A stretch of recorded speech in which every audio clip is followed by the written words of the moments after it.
her now to ask her questions. Hi, Maria. Thanks for taking the Hi. time today.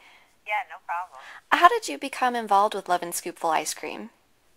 Well, it was my brother talked to me about wanting to start a business that would, benefit Special Olympics, that would reach beyond the kind of more traditional Special Olympics community, and that would be a product that people would enjoy, that would bring families together, that would be about fun and play and eating, and that would have a good purpose. So I said, yeah, I'm in on that, and together with our two other partners, we've created this company. So I'm really proud of the way it tastes. I love the names. I've got my kids and his kids involved in picking the names and the packaging and, how it tastes. And really, it's been a great experience, a really fun experience. And it's a company that I'm proud of because it not only tastes good, but that it does good, too. And I think people, particularly women, and I know even myself, I buy things that I know will do good. I mean, if I can buy a salad dressing from Paul Newman that will benefit a hole-in-the-wall camper or a regular salad, I always go for the product that has a modal, a social conscience to it. So I hope that people will support Lovin', that they'll buy it as opposed to just buying ice cream that just fills you up. It's ice cream that's, good for you. That has, that not only tastes good, but that does good as well. Absolutely, and I love how Love and Scoopful benefits the Special Olympics. Yeah. And speaking on that, I was wondering, if you could tell my readers the whole story with that. You have a very strong conviction towards the Special Olympics, and I was wondering, what is your personal story behind all of that?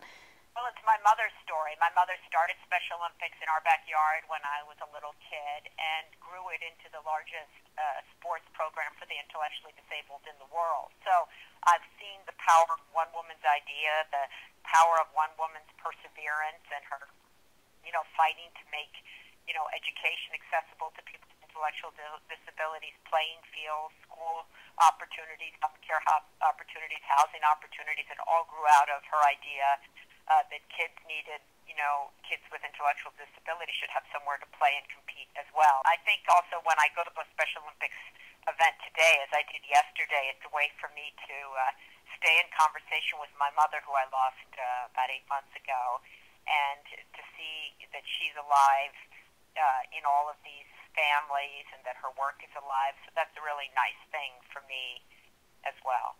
That is such a beautiful story. I really appreciate you sharing that with us. Oh, thank you. I think it's, she was always, my biggest booster, my biggest cheerleader, and my biggest fan. And so I think it's a way, for me, and I wrote a book called What's Wrong with Timmy about families and kids' abilities. And so that's, my mom had a sister who had an intellectual disability. So it's always been a part of my life, and I'm sure it always will be.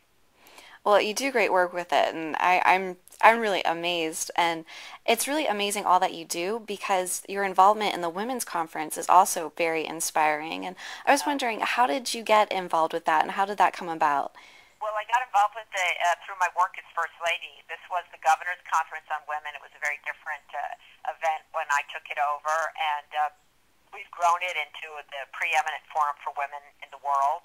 And we've grown it from a one-day thing to a, a whole day. We added a night thing, then we added a night before, then we added a day before, and now we're adding a day before the day before. And I just started trying to kind of look at it as one large television show, and what were the stories that were interesting? What kind of information do women need in their life? They need information about finance, about job opportunities, about other women who have overcome, kind of like what you do with your bloggers. You try to find women who started a business like Love and Scoopful. They figured out how to handle their finances, how to deal with their children, how to approach it as a single person, how to get involved in nonprofits, how to see a problem and seek a solution. So I just started programming, and the more ideas I came up with, the more days I needed, the more time I needed, and it's turned into something I have to say I enjoy more than anything, and I really love it, and I will miss it because